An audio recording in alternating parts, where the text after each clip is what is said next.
कर्नाटक सरकार के फैसले को लेकर के बीजेपी ने सवाल किया। हिजाब को हटाने को लेकर के सियासत तेज हो गई। समाजवादी पार्टी क्या सोचती है, हमारे साथ बात करने के लिए सपा के नेता फखरुल हसन चांद है। क्या लगता है आपको, जिस तरीके से ये फैसला लिया गया है, कर्नाटक के मुख्यमंत्री ने कहा है कि हमारी कोशिश है कि बराबरी हो, लेकिन बीजेपी सवाल कर रही है। देखिए, देश का संविधान सभी को धार्मिक आज़ादी देता है, क्या खाना है क्या पहनना है इसकी आज़ादी देता है।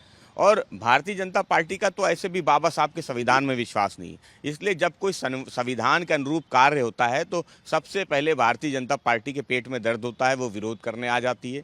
क्योंकि जहाँ जहाँ भारतीय जनता पार्टी की सरकारें हैं वो संवैधानिक रूप से नहीं चल रही हैं, संविधान के अनुरूप नहीं चल रही। चाहे आप संसद को ले लिए, जिस तरीके से सांसदों का निलंबन हुआ है, तो भारतीय जनता पार्टी का इस देश के संविधान में विश्वास नहीं है।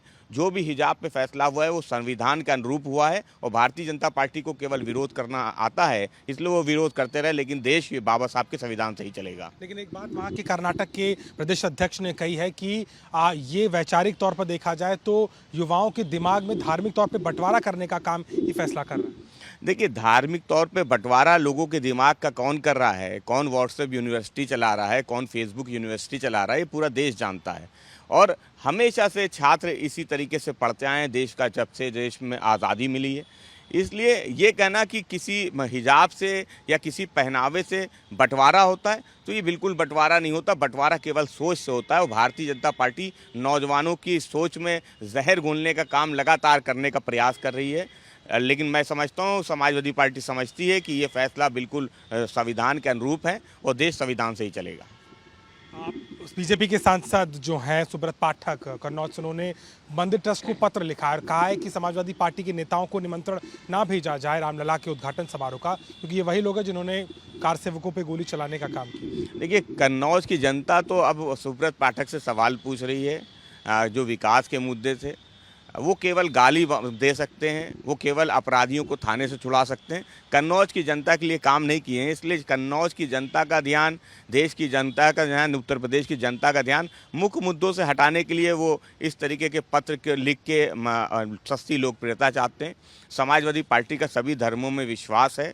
भगवान राम का मंदिर बन रहा है, उसका प्राण प्रतिष्ठा का कार्यक्रम है। दुनिया भर में रहने वाले सनातनी वो इस दिन का इंतज़ार कर रहे हैं और मैं समझता हूँ इस पर राजनीति नहीं होनी चाहिए, क्योंकि देश की सबसे बड़ी अदालत का फैसला है और उस अदालत के फैसले के बाद राम मंदिर बन रहा है। ट्रस्ट के सदस्य वो बिल्कुल स्वतंत्र हैं, उनको किसको बुलाना है नहीं बुलाना है। लेकिन मैं समझता हूँ कि जो सनातन धर्म में जिनका विश्वास है, उनको अगर जाना होगा मंदिर, तो कौन है जो उनको मंदिर जाने से रोक लेगा, कौन है जो उनको भगवान राम के पास जाने से रोक लेगा। न्योते को लेकर सियासत भी हो रही है। कल हमने देखा भी था, शिवसेना के प्रमुख को न्योता नहीं भेजा तो संजय राउत सवाल कर रहे थे।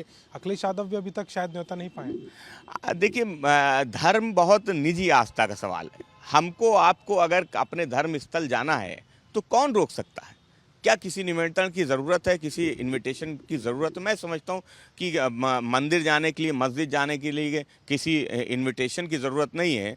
जो भगवान राम में जिनका विश्वास है, जो सनातन धर्म में विश्वास रखने वाले लोग हैं, मैं नहीं समझता कि उन्हें किसी के ट्रस्ट के इनविटेशन का इंतज़ार करना चाहिए। क्योंकि जिसको भी मंदिर जाना है, मस्जिद जाना है, पूजा करना है, वो जाए। क्योंकि इस देश का संविधान सभी को धार्मिक आज़ादी देता है, पूजा पाठ करने की आज़ादी देता है और पूजा पाठ पे किसी का भी प्रतिबंध नहीं हो सकता, किसी के भी इन्विटेशन का इंतज़ार नहीं हो सकता। बिल्कुल, सियासत तेज है। चाहे कर्नाटक में हिजाब बैन को लेकर के बीजेपी के सवाल हो, तो वहीं दूसरी तरफ रामलला के मंदिर के निमंत्रण की सियासत भी तेज हो रही है। और अब पत्र लिखा गया है ट्रस्ट को सुब्रत राय की तरफ से, माफ कीजिएगा, सुब्रत पाठक की तरफ से, जहां ये कहा जा रहा है कि रामलला के भक्तों की हत्याएं कराने वालों को निमंत्रण ना भेजा जाए। डॉक्टर हुसैन, कैमरामैन रोहित के साथ अभिषेक मिश्रा, आज तक।